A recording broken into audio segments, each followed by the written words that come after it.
दूसरे का मांस खाते हैं, बहुत सावधानी से, दुर्गति होती, पक्का दुर्गति होती है। मांस खाने वाले ध्यान से सुन ले, पूर्व में जो किसी भी पशु का मांस खाते हैं उनको तो पहले नरक का दंड मिलेगा, फिर वही पशु बनेंगे, वैसे काटे जाएंगे। और जो ज्यादा पशुओं का मांस काट के खाते हैं तो उनके घर में घटना भी हो जाती है, कोई न कोई विनाशकारी घटना घटेगी।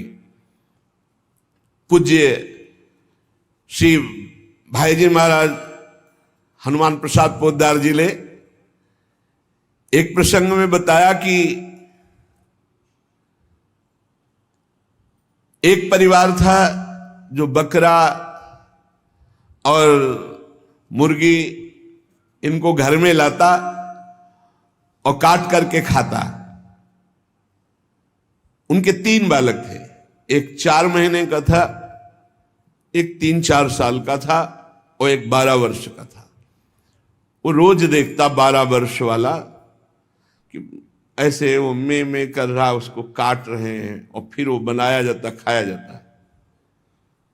तो एक दिन अपने छोटे भाई को ले गया, उसकी बुद्धि खराब हुई और वही गड़ासा, और उसने कहा चलो खेलते हैं, पापा जैसे काटते हैं ना मुर्गी वैसे खेलते हैं।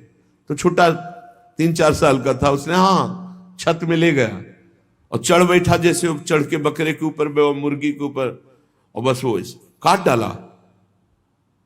और जो काट डाला तो चीख निकली तो वो अपने छोटे बेटे को नहला रही थी जो 4 महीने का, टप में ऐसे खड़ा करके, और वो छोड़ करके भागी ऊपर। तो टप में जितना पानी था वो बच्चा गिर गया, उसकी हिम्मत तो उठने की थी नहीं, वो वहां मर गया। और जब ऊपर गई उसका, अरे दुष्ट तूने काट दिया, तो छलांग मार गया भय से, वो नीचे आके गिर के मरा। पूज्य भाई जी ने तो विस्तृत में लिखा है कि इन मांस खानों वालों के परिवारों का बहुत बुरी तरह नाश होगा, और जब ये मरेंगे तब नरक जाएंगे, और फिर जब जन्मेंगे तब ये फिर वही बकरा बकरी बनेंगे, ये काटे जाएंगे। होश में रहो, समय आने दो, कर्म अवश्य में भोक्तव्यम, तुम्हें भुगाएगा, रो नहीं पाओगे। एक आगरे से आते थे तो उनका नाम मुश्किल है छोड़ पाना, बड़ी मतलब एक जैसे होता है ना रंगबाजी से, बड़ा आपका आदेश तो उसी का मुश्किल है छोड़ पाना। तो बढ़िया स्वर्णिम उसकी पट्टे की घड़ी और बढ़िया नक्शे से, हर दांत बता रहे थे कि हर समय पान खाते रहते हैं। 2-3 महीने में जांजरी फिर गई थी। कैसे?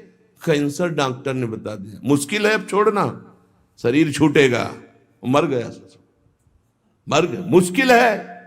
मुश्किल है तो शरीर ही छूट जाएगा। इसका शरीर छूटना तो मुश्किल नहीं है, क्योंकि मरण धर्मा शरीर है।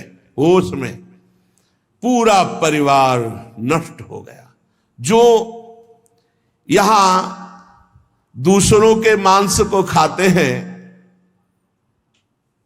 तो बड़े बड़े हाथियों से उनको पहले कुचलाया जाता है, चिरवाया जाता है, फिर कोल्हू में पेरा जाता है।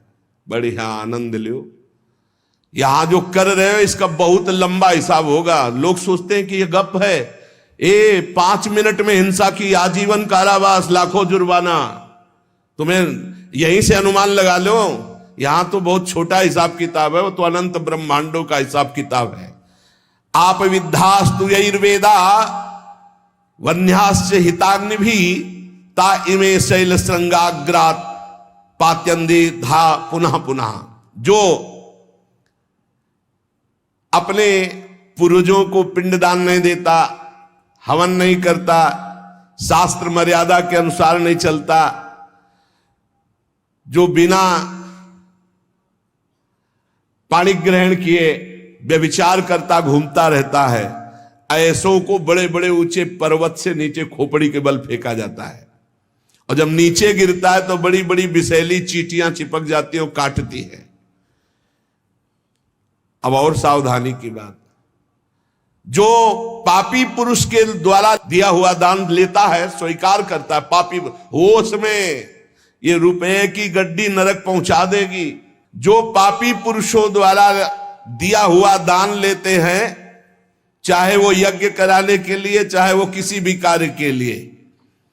उन मनुष्यों को पत्थर के भवन में, छोटे से ऐसे गैसील, बिल्कुल गैस ऐसी जहरीली, उसमें कीड़े की तरह उन्हें बंद कर दिया जाता, बाहर से कोई वायु नहीं, बंद।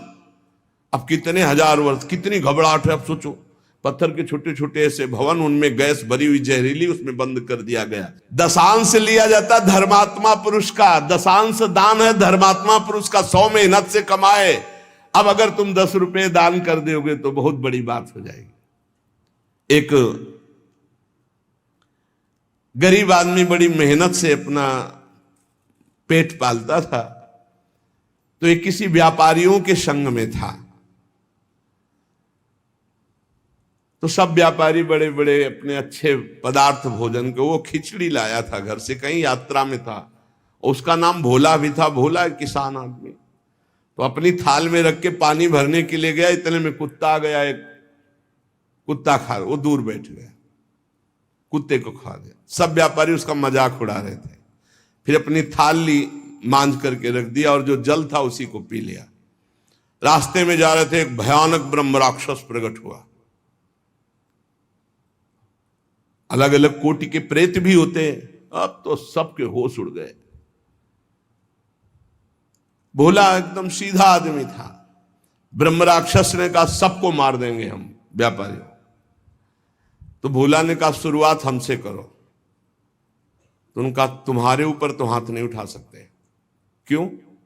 क्योंकि तुमने कभी बेईमानी नहीं की, धर्म से कमाए हो, और आज तुमने इतना बड़ा पुण्य किया कि भूखे थे, अपनी मेहनत की कमाई की खिचड़ी कुत्ते को खाने दिया।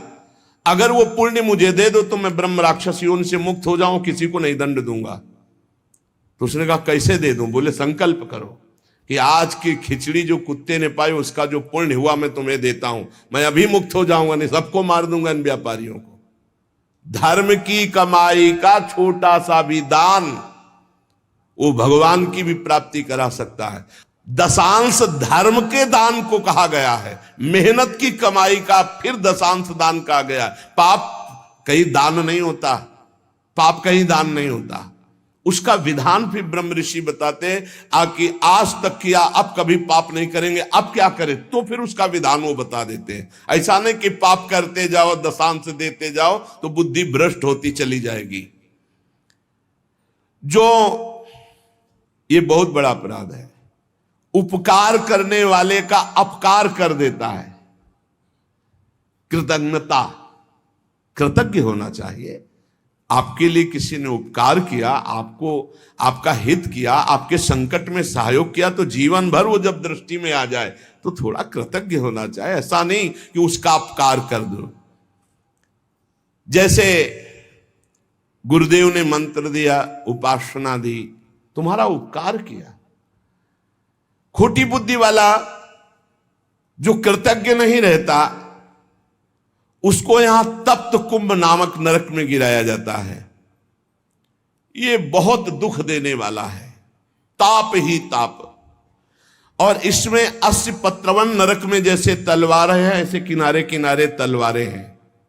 जिधर ये होता उधर तलवार घुसती, बार बार इसको पीड़ा होती है। फिर उसे अगले कालसूत्र नामक नरक में डाला जाता है। विश्वासघाती, गुरुद्रोही, मित्रद्रोही, इनका उद्धार बहुत मुश्किल होता है। ये यहां नरक में भोग करके भी जब जन्म लेते हैं तो कोढ़ी, दुष्ट स्वभाव वाले, सर्प आदि ऐसी योनियों को प्राप्त होते हैं। यहां जो किसी का सोना चुरा लेते हैं, यहां जो शराब पीते हैं, उन महापापियों को यहां लाया जाता है। और जो शराब पीते हुए गला हुआ लोहा उनको पिलाया जाता है। ए भैया, शराबी जो पिए हो तो बंद कर दो आज से, नहीं आगे इंतजाम कुछ और है। हाँ, जलता हुआ लोहा पिघलता हुआ पिलाया जाएगा, मरोगे है नहीं, बहुत होश में। स्वर्ण की चोरी करने वाले को वैसे ही स्वर्णिम आग के ऊपर फेंक दिया जाता है, भुनो सारे। यहां कोई मानता नहीं, कहते सब झूठ है, भोगोगे तब पता चलेगा तुम्हें। और ऐसे लोग जब नरक से लौटते हैं तो उनको यहां भारी भारी घृणित बीमारियों से पीड़ित होना पड़ता है। राजन, जो नीच, अपवित्र, पापी पुरुष है, वो जब दूसरों से दान लेता है तो नरक में जो बताया गया वो भोग भोगता है, यहां जन्म लेता है गधे का, गधा बनता है। 2 ईंट देखते रहो आराम से। किसको? जो पतितों से, पापियों से दान लेता है, वो न ऊपर तो सुना दंड, और जब मृत्यु लोक में जन्मेगा तो वो गधा बनेगा। चाहे कोई भी हो, तैयार रहो पीठ मजबूत करके ढोने के लिए भार। जो अधिकारी नहीं है, पतित है, उससे जो पैसे के बल से पूजा करवाता, यज्ञ करवाता है, उस द्विज को जब नरक जाके पहले भोगेगा और फिर लौटेगा तो विष्ठा का कीड़ा होना पड़ेगा। जो पैसे के बल से पतितों को भी, आओ पूजा कर ले, आओ यज्ञ करवा देते हैं तुम्हारी, नहीं, पहले जजमान का परीक्षण होता है, अधिकार होता है। ऐसे द्विज को नरक से लौटने पर विष्ठा का कीड़ा होना पड़ता है।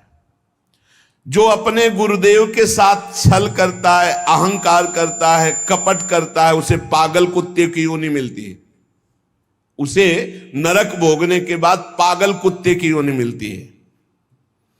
जो गुरु की संपत्ति का अपहरण कर लेता है, मनमानी आचरण करता है, तो उसे यहां यही दंड मिलता है, अर्थात कुत्ते की योनि प्राप्त होती है।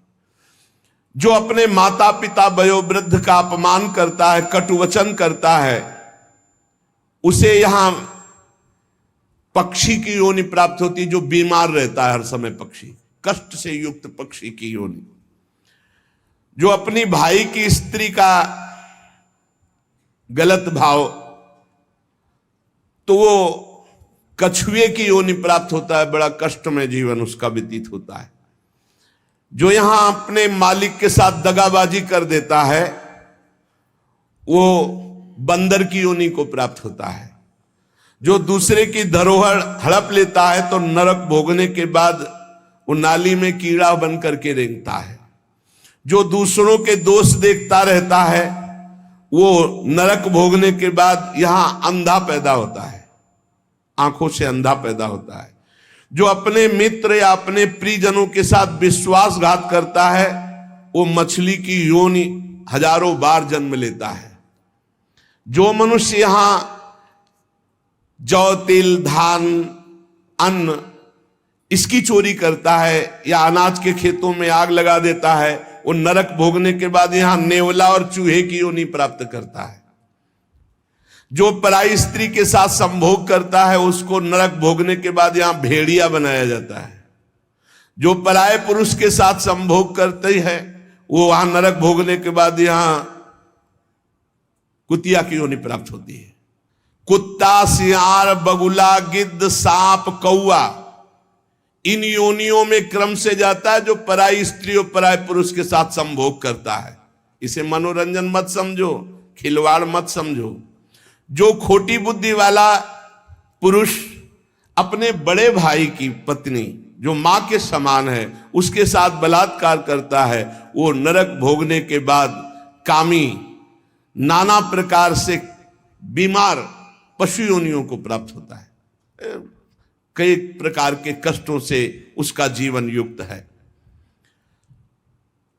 जो अपने मित्र की पत्नी से विश्वास दिलाकर, मित्र को विश्वास दिलाकर उसकी पत्नी, वो यहां के सुअर पैदा होता, सुअर बनता है। यज्ञ में, दूसरों को खवाने पिलाने में, दूसरों के मंगल विधानों में जो विघ्न डाल देता है, किसी की कन्या का विवाह हो रहा है, कोई यहीं कहीं यज्ञ हो रही, कहीं नाम की, उसमें विघ्न डाल देता है, उसको नहीं होने देता है, वो नरक भोगने के बाद फिर यहां कर विविध कीड़े की योनियों में, विविध प्रकार, अभी ये कीड़ा, फिर ये कीड़ा, फिर ये कीड़ा, ऐसे जन्मता है। जिसने देवता या ब्रह्म ऋषि, उनको ये बोल दिया कि मैं ये दूंगा, आपको ये दूंगा, और फिर नहीं दिया, कर्जा है तुम्हारा। ऐसे नहीं बोलना चाहिए, ऐसे नहीं बोलना चाहिए। अयाचक वृत्ति से जो रहते हैं, कभी नहीं महाराज हम आपका ये काम कर दें, आपको ये दे देंगे, आपको एक कर्जा हो गया, अब अगर नहीं दिया तो नरक भोगोगे, और नरक से निकलने के बाद कौआ बनोगे। जो अपने पूजनियों का अपमान करता है, बड़े भाई का अपमान करता है, वो क्रौंच पक्षी के रूप में जन्म लेता है। बहुत सावधान होना चाहिए। जो तुम्हारे साथ उपकार करे उसके साथ तुम्हारा नम्र व्यवहार होना चाहिए। यदि उपकार नहीं किया तो तुम्हें बिच्छू की योनि प्राप्त होगी, बिच्छू बनना पड़ेगा। जो सोए हुए मनुष्य की हत्या कर देता है, शस्त्रहीन है या सोया हुआ है, उसकी हत्या कर देता है, या किसी स्त्री की हत्या कर देता है, या बालक की हत्या कर देता है, वो 1000 बार गधे की और कीड़े की योनियों को प्राप्त होता है। बहुत संभल करके। जो दूसरों के भोजन व्यवस्था को नष्ट कर देता है, उसे मक्खी की योनि प्राप्त होती है।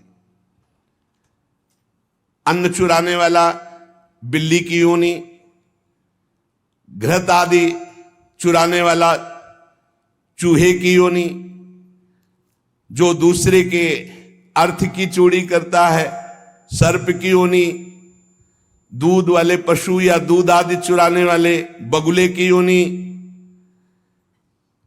इसी तरह डांस, चींटी, बिलैया, बहुत सी योनियों की प्राप्ति होती है। हे महाराज, मैं तुम्हें कहां तक बताऊं, ये जितने जीव हैं ये सब नरक से आए हुए हैं। एक मनुष्य योनि भगवान ने कृपा करके दी है, जिससे हम अब भगवान की प्राप्ति कर सकते हैं।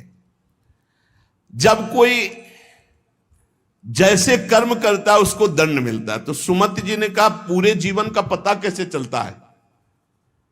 पूरे जीवन का पता कैसे चलता है कि जब से पैदा हुआ तब से मरने तक इसने ये पाप किए, ऐसे ऐसे पाप किए? उसका क्या प्रमाण आपके पास होता है जिससे आप उसको दंड देते हैं? तो उन्होंने कहा कि हमारे यहां एक बहुत बड़े लेखक हैं चित्रगुप्त जी, और सबके यहां विराजमान, सबके पास विराजमान। चित्रगुप्त जी सब रूपों में विराजमान, सबके पास विराजमान। बड़ा भागवतिक सिस्टम है। ये चित्रगुप्त जी बड़े सूक्ष्म हैं। ये पूरी फिल्म तैयार करते हैं, केवल लिखा पढ़ी नहीं, पूरी सीन सहित, किस समय किस, और इनकी प्रतिक्रिया को कोई समझ नहीं सकता। ये दैवी शक्ति है चित्रगुप्त जी। इनका चित्रगुप्त नाम रखा गया है। ये प्राणियों की पूरी सीन तैयार करते हैं, लिखित और सीन। ये आपने ऐसे, जैसे महाराज मांडव्य जी जब सूली की नहीं कटी, आपको कई बार सुनाया है, तो यमराज जी के पास गए और उन्होंने कहा कि हमने कौन सा पाप किया जो आपने हमको ऐसी सजा दी? तो कहा देखो, तो उनको दिखाई देने लगा मानस पटल पर कि उन्होंने तितली की गुदा में बंबूल का कांटा डाल के छोड़ दिया था, तो उनकी गुदा में सूली काट दी गई, निकली नहीं। पूरी सीन सहित चित्रगुप्त को, वहां कोई ये नहीं चलेगा कि एक भी बात का धोखा हो गया। ये निरंतर कर्मों को लिखते रहते हैं और मृत्यु के पश्चात यमराज के सामने प्रस्तुत कर देते हैं। अब वो बही कौन है? जिसमें चित्र सहित लिखा हुआ है, मन। तुम्हारे मन में ही है। ये जो आप भजन करते हो ना, बहुत ध्यान से सुनना, जहां आप राधा राधा राधा, तो आपके मन में जलन होती है और सीने शुरू हो जाती है निकलना, गंदी गंदी बातें, गंदी कल्पनाएं, गंदा चिंतन, ये सब तुम्हारी बही से डिलीट हो रहा है। यही डिलीट हो रहा है। जितनी बातें निकल रही वो सब भोगनी नहीं पड़ेंगी, खत्म होती चली जा रही। बस पकड़ना मत, राधा राधा राधा राधा। बोले कई महीने हो गए वही चल रहा है, तो वही भरा है, चित्रगुप्त ने वही भरा है। अब वो सब खाली हो रहा है। ए बहुत बढ़िया अवसर, खाली कर डालो पूरा। निर्मल मन जन सो मोहि पावा, मोहि कपट छल छिद्र न भावा। ये चित्रगुप्त जी की बही क्या है? तुम्हारा मन, तुम्हारे मन में ही लिखते हैं और कहीं नहीं। उनका कोई अलग रजिस्टर नहीं है। वही मन जो पापाचरण सोचता है, करता है, उसी में लिख रहे हैं वो। बहुत सुंदर बात है। जो भजन करते हुए निकलते हैं ना, बिल्कुल डिलीट हो रहे हैं। इतना भजन करो, पूरा खाली कर डालो, जीवन मुक्त हो जाओगे। कार्यों का जो भी लेखा जोखा चित्रगुप्त जी लिखते हैं, उसी के अनुसार फल मिलता है। ये चित्रगुप्त जी वास्तव में हमारे अंतर मन में लिख रहे हैं बैठे हुए, जो निरंतर हमारे कार्यों का चित्र सहित लेख कर रहे हैं। गुप्त है, उस रजिस्टर को केवल धर्मराज पढ़ सकते हैं, दूसरा नहीं। और चित्र सहित है, इसलिए उनका नाम है चित्रगुप्त। मन रूपी रजिस्टर को कौन पढ़ सकता है? पूरा अनंत जन्मों का। जिसे सुमति जी कह रहे थे 10,000 वर्ष जन्म का मैं देख रहा हूं, तो देख क्या रहा हूं? उसी में है, तुम्हारी चिप में है, मन रूपी चिप में। इन्हें ईश्वरीय शक्ति प्राप्त है चित्रगुप्त जी को। ये सत्यनिष्ठ, कभी एक भी बात व्यर्थ नहीं लिखते, वही लिखेंगे। किसी का पक्षपात नहीं रखते।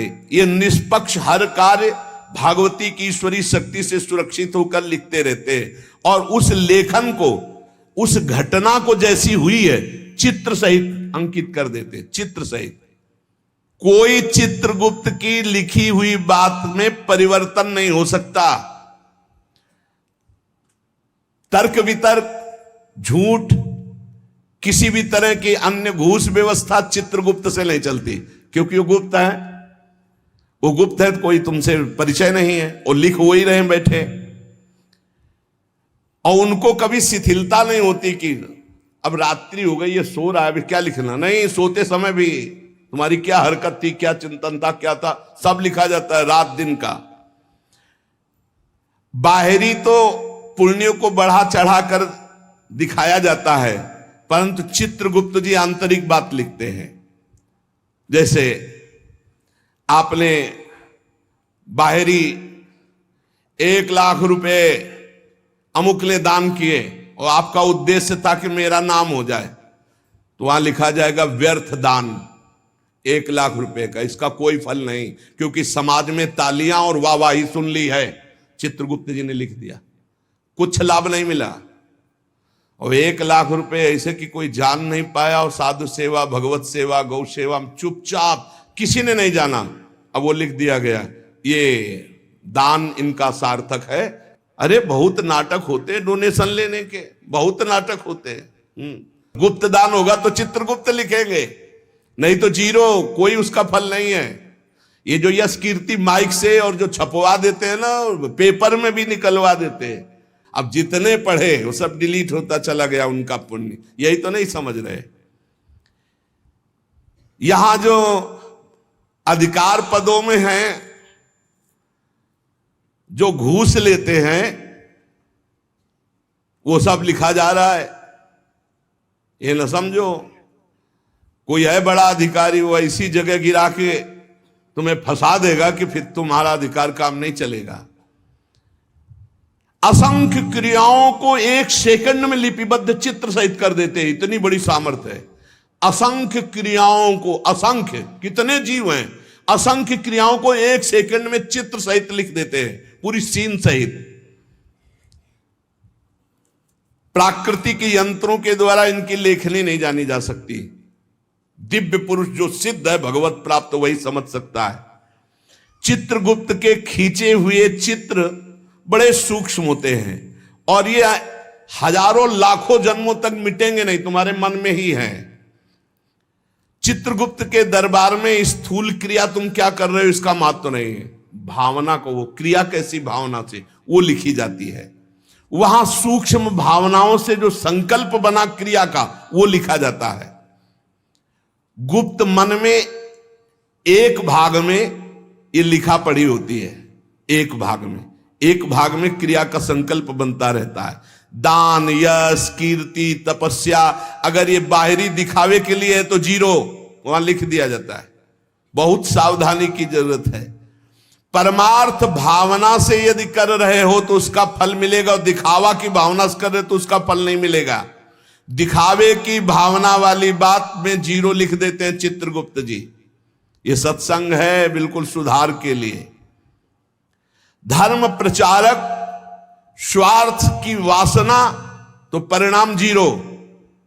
धर्म प्रचारक परमार्थ की भावना तो नंबर मिलेगा। किसी को सहयोग देना और अपनी धन्यवाद कहलाने के लिए नंबर 0। सहयोग करना, उसका मंगल हो, नंबर आ जाएगा। संसार में बाह्य रूपरेखा का मूल्यांकन संसार करता, चित्रगुप्त नहीं। चित्रगुप्त जी देखते हैं कि ये जो दान किया ये अपनी चर्चा चाहता है, ये धर्म ध्वजी है, ये अंदर धर्म नहीं है। तत्काल लिख दिया इसका दान व्यर्थ, इसकी कार्यप्रणाली व्यर्थ, क्योंकि इसका चिंतन प्रचार प्रसार जो भी हुआ उसमें यश कीर्ति था। अंदर के भाव को देखते हैं। केवल गुप्त विचार को चित्रगुप्त ही जानते हैं और वही उसको लिख देते हैं। भावनाओं के पीछे तुम्हारी क्रिया होती, पहले भावना, उसी भावना को चित्रगुप्त लिखते हैं। एक गरीब आदमी ने बड़ी मेहनत से कमाकर बहुत दैन्य होकर के 10 रुपए दान किए। उस 10 रुपए के दान के बराबर धनी आदमी का 10 करोड़ रुपया भी नहीं होगा। लेकिन वो गरीब आदमी जो सकुचा करके मुझ गरीब के पास क्या, और 1 रुपया 10 रुपया दिया। इसीलिए हमने देखा बड़े संतों को कि अगर किसान और गरीब आदमी 100 200 500 भी चाहते, लाओ लाओ, और बड़े प्यार से ले लिया। और वहीं 18-20 लाख MLA दे रहे थे तो उनको जाओ नहीं। ऐसे हमने देखा, बड़े गुरुजनों को देखा जो पूर्व में संन्यास मार्ग में थे। क्यों? क्योंकि वो मेहनत से कमाया हुआ, दैन्य होकर के खून पसीने की कमाई वो दे रहा, वो भजन करवाएगा। बहुत सावधानी की। चित्रगुप्त जी दिव्य दृष्टि संपन्न है। वो सबकी सूक्ष्म गुप्त मानसिक, वहीं से सारी क्रियाएं होती हैं, संकल्प से वो सब लिखते रहते हैं। अतः मनुष्य जन्म मिला है, सब प्रकार के बाहरी बनावटों से बचकर सच्चे मार्ग से चलकर भगवान की प्राप्ति इसी जन्म में की जाए। पूज्य भाई जी महाराज ने कहा प्रारब्ध बदल नहीं सकता। ये लोगों का प्रश्न रहता है कि ये भजन करने वाले साधु महात्मा या धर्म से चलने वाले इतना कष्ट क्यों पाते हैं? तो उनका संचित कर्म भस्म हो जाएगा, क्रियमाण निष्फल हो जाएगा, अकर्म हो जाएगा, लेकिन प्रारब्ध उनको भी भोगना पड़ेगा। प्रारब्ध ना तो किसी संकल्प विकल्प अनुष्ठान से काटा जा सकता है, उसको भोग के ही काटा जा सकता है। प्रारब्ध का विनाश नहीं हो सकता। प्रारब्ध ना काटा जा सकता है ना बदला जा सकता है। प्रारब्ध केवल भोगा जा सकता है। बहुत ध्यान से सुनना। परंतु यदि अधिक भजन हो जाए प्रारब्ध से, प्रारब्ध है मानो 50 और भजन हो गया 100, तो नवीन प्रारब्ध की रचना हो जाएगी तुम्हारा कि अब इस जन्म में तुम्हारा कल्याण हो जाएगा, तुम आगे सुख प्राप्त करोगे, तुम उत्तम लोकों को जाओगे, लेकिन पूर्व प्रारब्ध तुम्हें भोगना पड़ेगा। और अगर इतना भजन हो जाए कि पूर्व प्रारब्ध को मिटा दे तो फिर भजन का मतलब क्या रहा? प्रारब्ध मिटा दिया, शरीर छूटा, लाभ तो मिला नहीं। इसीलिए भजनानंदी कभी अपने प्रारब्ध को नहीं मिटाते, प्रारब्ध को भोग लेते हैं और भजन के बल से भगवान को प्राप्त होते हैं। प्रारब्ध में जैसे लिखा हुआ है कि तुम्हारे संतान नहीं होगी और आपने पुत्रेष्टि यज्ञ करवा दी, बहुत उच्च उत्तम आचार्य के द्वारा, मंत्रों के द्वारा, और सिद्ध आपकी यज्ञ हो गई, तो नवीन प्रारब्ध की रचना हो जाएगी। प्रारब्ध में लिखा पुत्र नहीं होगा लेकिन पुत्र हो जाएगा। लेकिन प्रारब्ध में लिखा कि तुम्हें कुष्ठ भोगना पड़ेगा, तो इसके लिए नहीं, इसको तो भोगना ही पड़ेगा। कुछ प्रारब्ध ऐसे है, जैसे आपका प्रारब्ध बहुत बुरा भोगने का है और कोई ऋषि मुनि संत महात्मा आप पर प्रसन्न हो गया, तो नवीन प्रारब्ध की सुख संपादन की व्यवस्था हो जाएगी। या वरदान दे दे वो, या आपने बहुत कोई यही तमंगल कर दिया और बड़े सुखी हो, और वो साप दे दे तो वहीं से नवीन प्रारब्ध रचना हो जाएगी, अब नष्ट होना शुरू हो जाएगा। आपके प्रारब्ध में नहीं था नष्ट होना, लेकिन वो तपोबल से युक्त है, वो नवीन प्रारब्ध रच देंगे, तुम्हारा बुरा या तुम्हारा भला। देखने में बुरा लगेगा, लेकिन आज तक किसी महात्मा से किसी का बुरा नहीं हुआ। वो साप दे दिए हैं, वो उनको किसी भी योनि में भेज दिए, लेकिन भगवत साक्षात्कार करा दिए। संत ते होए न कारजहारी। प्रारब्ध का निर्माण संचित कर्मों से होता है, जो संचित कर्म जमा है। इसलिए भजन करने वाले को चाहिए कि अनुकूल या प्रतिकूल जैसा प्रारब्ध आवे उसे चुपचाप भोग लो, मिटाने की कोशिश मत करो। भजन से भगवान की प्राप्ति करो, संचित भस्म हो जाए, ये नरकों की दुर्गति से बच जाओ।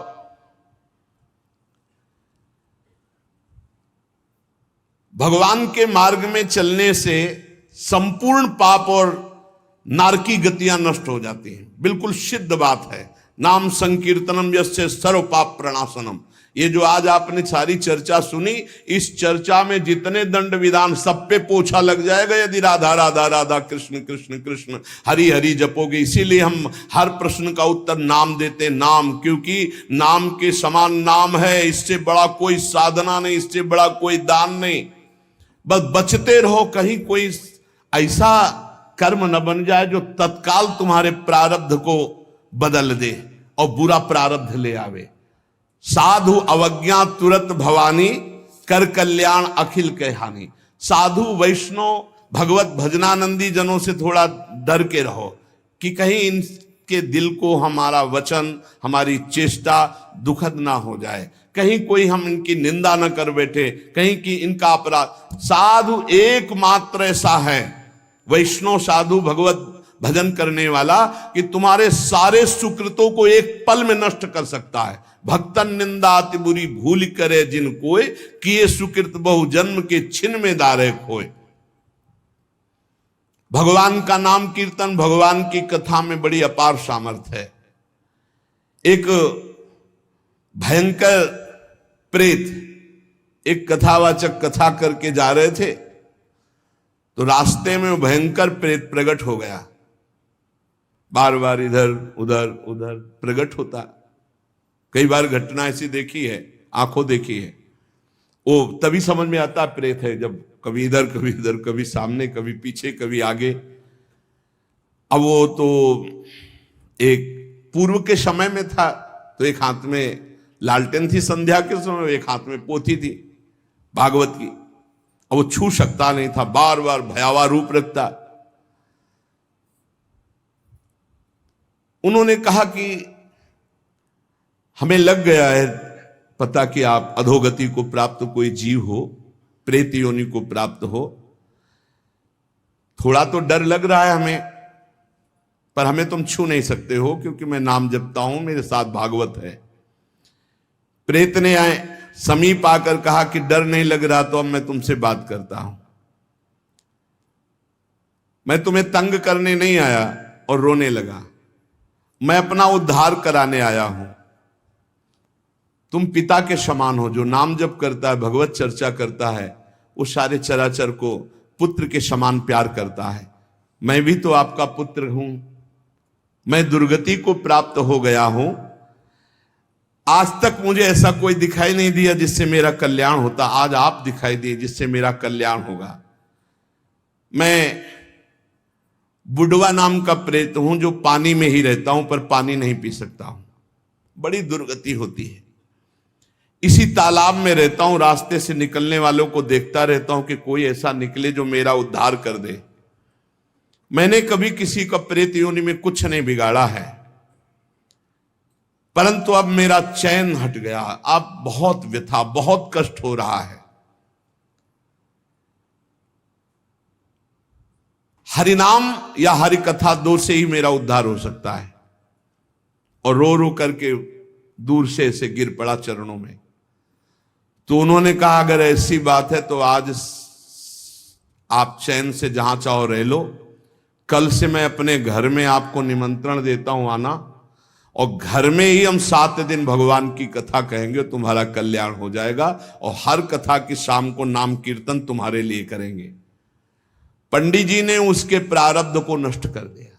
7 दिन की कथा और 7 दिन का नाम कीर्तन, वो बुढ़वा प्रेत भगवान के धाम को गया। जैसे 7 दिन की कथा धुंधकारी को परम पद। भगवान का नाम और भगवान की कथा ही नारकी योनियों से बचा सकती है। इसलिए सबसे प्रार्थना है, जितना बने राम कृष्ण हरि जपो, राधा राधा जपो। जहां कहीं भगवान की कथा सुनने को मिले विशुद्ध, वहां कथा सुनो। अगर बन जाए तो दूसरे का हित करना, कभी पाप मत करना, क्योंकि ये पाप निश्चित भोगना पड़ता है, बड़े बड़ों को भोगना पड़ता है। अवश्यमेव भोक्तव्यम कृतम कर्म शुभाशुभम। इसलिए डरते रहो कोई पाप न हो, और खूब नाम जप करो, भगवान नाम कीर्तन करो, दूसरों का मंगल करो, दूसरों की सेवा करो। परहित सरिस धर्म नहीं भाई, पर पीड़ा सम नहीं अघमाई। जो दूसरों को दुख देते, बहुत पाप बोझा लाद करके फिर नरक जाते हैं। इसलिए खूब नाम संकीर्तन करो, भगवत चर्चा करो, नाम जप करो। शेष चर्चा आगे। श्री राधा वल्लभ लाल की।